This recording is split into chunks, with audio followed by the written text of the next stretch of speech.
Ex-India coach and overseas legend Greg Chappell pays tribute. MS Dhoni was the most impressive young man with whom I worked. He had no false modesty. If he thought he could do something, he was not afraid to say no. Not in a cookie way, just certain in his own capabilities. He developed from a wicketkeeper who had power with a bat in his hand to become the most ruthless finisher in white ball history.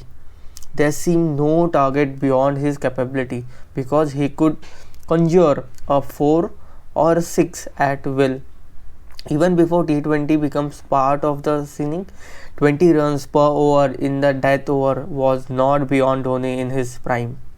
When I first met Dhoni in 2005, I was taken by his strength and the fact that he hit balls into part of the field that others couldn't.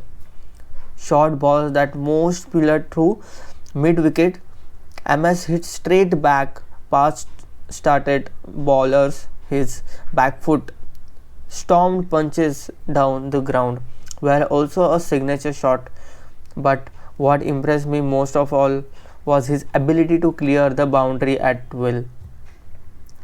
What was in no doubt was that he was going to be a dangerous proposition in the death overs. No one wanted to bowl to him in the late overs, but I saw more potential than a brute in the dying overs. I could see that his decision making and his reading of a game could make him one of the most dangerous finishers in the game. If he was prepared to get himself fit and use his great speed between the wickets to put pressure on fielding teams, he could be even more dangerous. As Rahul Dravid and I began to reshape the way India played one day cricket, we could see that Dhoni was going to be a key component in becoming one of the most dangerous team, either setting or chasing a target. Paired with Yuvraj Singh in the middle over, Dhoni began to explore his range, making India unbeatable.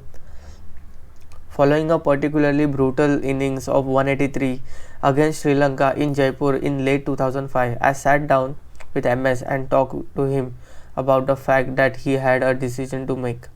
He could keep playing the big shots by aiming for the stand every ball and win all India the occasional game with brute force, or he could use his immense technical ability and speed to become someone who could make India virtually unbeatable.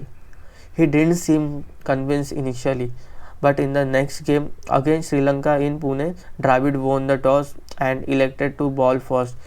So, an opportunity presented itself. Sri Lanka completed a total of 261, which wasn't a huge target, but after losing over early wickets, first Sehwag, then Dravid and Venugopal Rao settled to ship.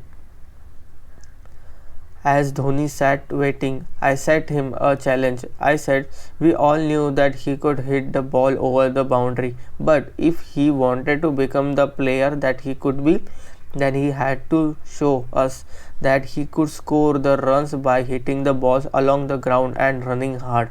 He had to get as big a thrill out of leading India to victory regularly with minimal risks if he was to become the champion that he promised.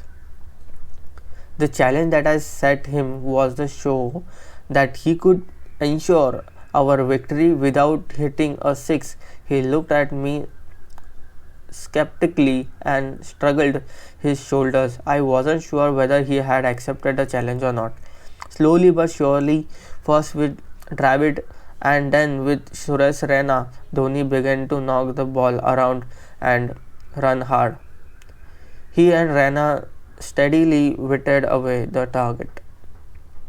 As the Sri Lankan target crept closer, Dhoni called for a change of batting gloves.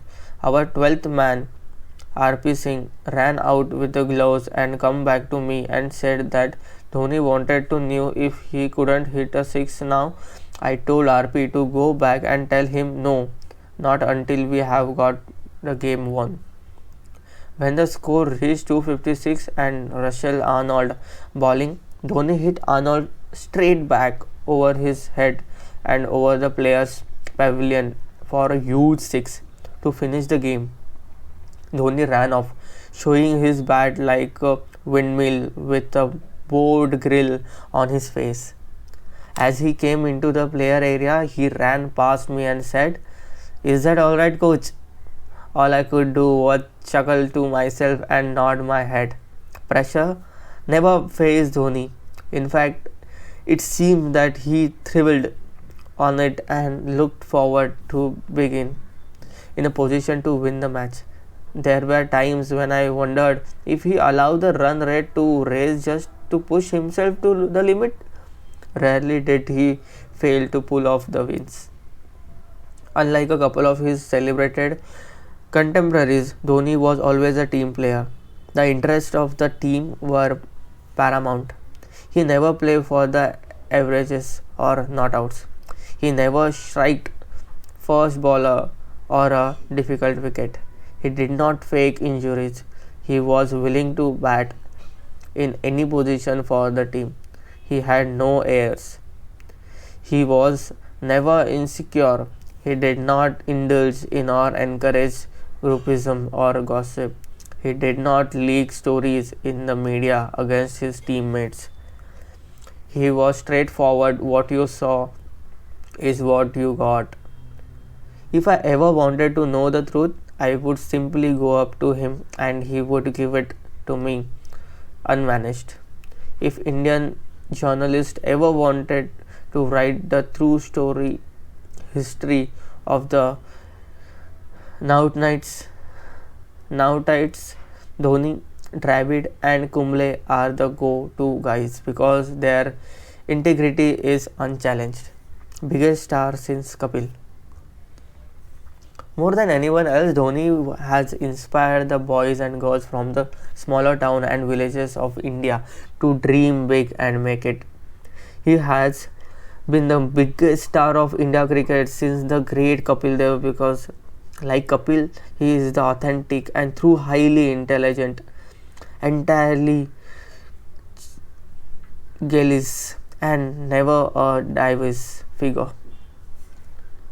He showed against Australia in the bilateral series in India last year that he still had the desire to work hard as he hit gaps and run hard.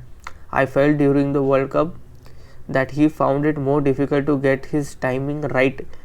Maybe the pitches were not quite as true as those in India, but maybe father time was catching up with him. Speaking of timing, I will not be surprised when Dhoni decided to call stumps on his stellar career. He is a proud warrior and will not want to keep playing as a pale imitation of himself and to diminish the memory of him carrying India teams to victory on his board and ample back. When one thinks that he captained India in all formats, kept wickets and battled in the top 6 for most of the time, his record is phenomenal. He was an astute leader and a brave warrior throughout his career. His calm demeanor was as important to his and his team's success as was his keeping or his love for the context with the bat. No doubt his players were comforted when they looked over at their captain in the tightest of situations. He rarely let them down. Like Adam Gilchrist before him, Dhoni has raised their bar for what he expected to keeper batsmen that follow him. I for one will miss watching him turn the impossible into the probable. Dhoni is the true jewel of India. Thank you.